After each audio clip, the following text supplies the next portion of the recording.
Secretary Noam being fired. They're just going after the low-hanging fruit. They're going after people on the street. The same party of the administration are so opposed to the way that the secretary and DHS has conducted themselves. Hi, welcome to another episode of our podcast. My name is Giovanni Diaz of Diaz Gaeta Law. I'm one of the founding partners of my law firm, obviously. And the purpose of this podcast is to just kind of inform people about the most kind of important changes in immigration law. There's just so many, it's almost impossible to do.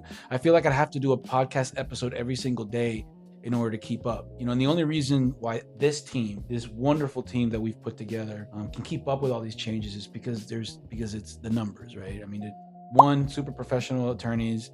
Two, our job is to constantly be looking at the news and keeping up with updates from the Board of Immigration Appeals, updates from USCIS, updates from our own colleagues. The cool thing is we're all members of the American Immigration Lawyers Association, and we all receive emails from our colleagues. We're communicating with our colleagues because of this unprecedented policy shift that we've been experiencing the last year and a few months. So the good thing is we're sharing information. So for the most part, we stay up to date with all the crazy changes.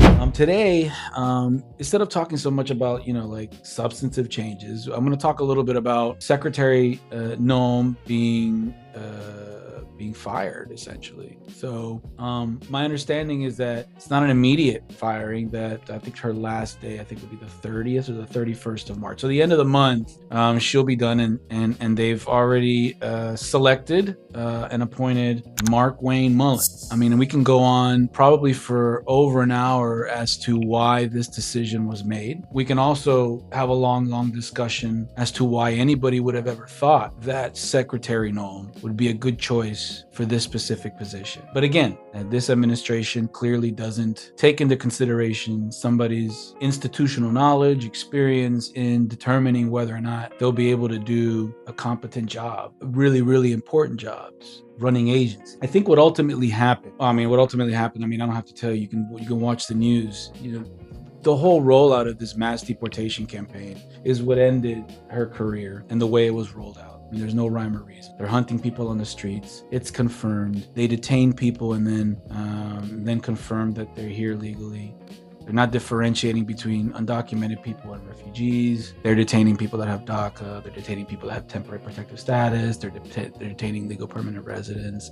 People have been murdered and killed. They immediately made she was one of them, made incredibly inappropriate statements about the death of a human being, and which is completely counter to what law enforcement is supposed to do, right? Law enforcement is supposed to not comment on an ongoing investigation until they find out what's really going on. And that serves everybody. That serves the people that DHS is supposed to serve, and that's also serves the officers themselves. The officers need to know that they're backed up. The officers need to know that if things happen, things will be investigated and people will be held accountable, because that's good for law enforcement, and it's good for the public in general. So it's just so sloppy. The way they've rolled out this mass deportation machine, sending CBP to Chicago, to LA, this mass thing that they did in Minneapolis.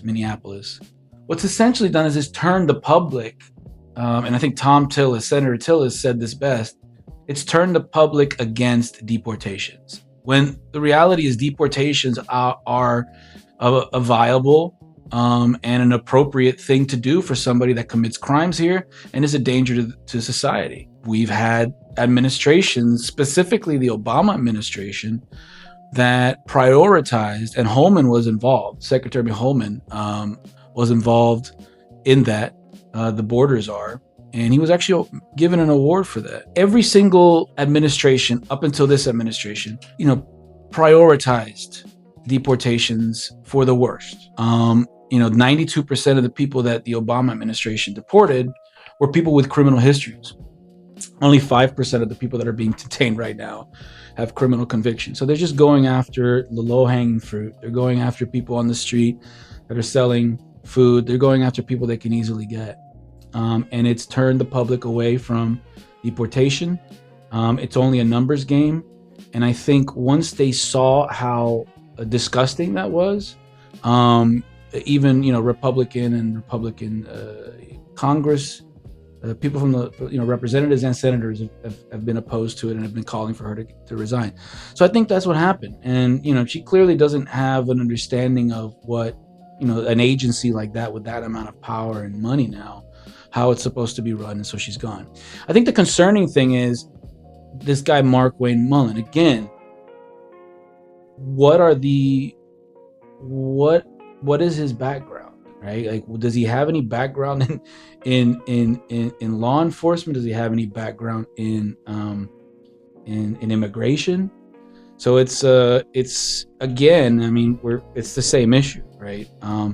I think definitely things will be done a little bit differently. I think maybe the influences of somebody like Holman and other folks that are a little bit more experienced and I've worked for multiple administrations will kind of come in and say the way you make America safe is you go after the people that are a danger to us all, not waste resources on picking up people that by and large the public does not want to see get rounded up, detained, and deported. So it'll be interesting to see what ultimately happens. I've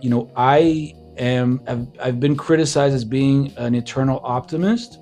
So, I'm hoping that because of the reaction of the public, which is a beautiful thing to watch, and the fact that people within the same party of the administration are so opposed to the way that the secretary and DHS has conducted themselves, I think there's a possibility that things might become a little bit easier for people to handle and a little bit more legal. And it'll prioritize the people that we really want to get out of here. So, one can only hope.